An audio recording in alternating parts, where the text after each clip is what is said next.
भाभी 1000 रुपये चाहिए थे। भैया ने बोला भाभी से ले लेना। ठीक है, देती हूँ।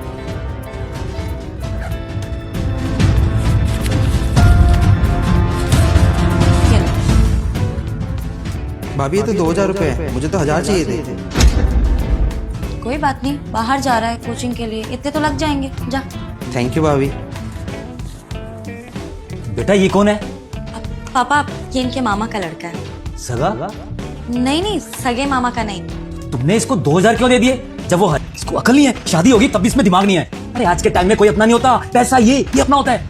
वो 1000 मांगे तू 500 पकड़ा, 2000 पकड़ा रही है। ऐसे करेगी ना तो भीख मांगनी पड़ जाएगी। और तेरा पति दिन रात मेहनत करता है तब जाके 2 पैसे लेकर आता है। अरे अपने बाप से पूछ, इससे पूछ कितनी मेहनत करता हूँ, तुझे ब्याया, इतने लाखों रुपए खर्च किए, तू 100 पैसे पकड़ा रही है। आइंदा उसको कुछ नहीं देना, डांट के भगा दे यहाँ से। भीख मांगने आ जाते पता नहीं कहाँ से। तू बोलती क्यों नहीं कुछ? क्या बोलूं पापा, इनके आंखों में पता नहीं कौन सी पट्टी बंधी हुई है, पैसे उड़ाए जा रही हैं बस। और दीदी आप उसे इतने पैसे क्यों दे रही हो? आप क्यों आए क्या? आपको अच्छे से पता है कि मैं कैसी हूँ। और आप किसके बारे में बात कर रहे हैं? आपने उसकी उम्र देखी है?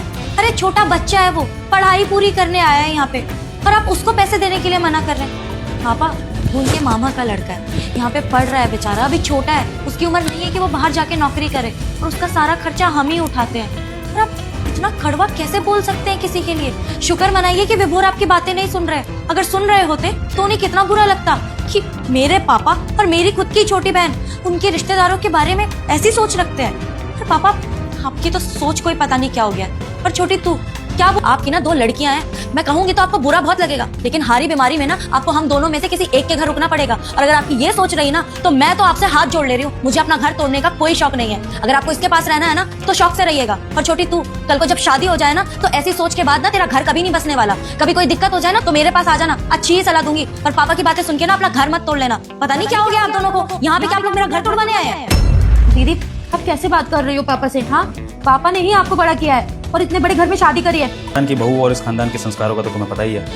हम अपनी रोटी खाने से पहले दूसरे को रोटी देते हैं ताकि उसका पेट भरा रहे। तो फिर अपनों से बदतमीजी करने का तो कोई मतलब ही नहीं। पर ससुर जी, अगर आप अपनी बेटी को ये गलत शिक्षा दे रहे हैं तो ये भी जान लीजिए कि अगर यही चीज़ें मैं करने लगूँ आप लोगों के साथ, तो फिर शायद आप लोग अपनी बेटी के ससुराल में बैठकर उसी के ससुराल के बारे में उल्टा सीधा बोल ना पाए।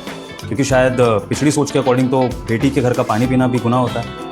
आप तो ससुर जी इस बात को समझते होंगे, अपने ज़माने में आपने ये चीज़ें देखी होंगी, लेकिन फिर भी देखिए आपको कैसा दामाद मिला है जो आपकी इतनी इज्जत कर रहा है। लेकिन जो आगे जो हुआ देखने से पहले यूस इंशान के माँ बाप को सलामत रखना। जो इस प्यारी सी फोटो को देखकर चैनल को सब्सक्राइब करे, लाइक करे, कमेंट में अल्लाह लिखे।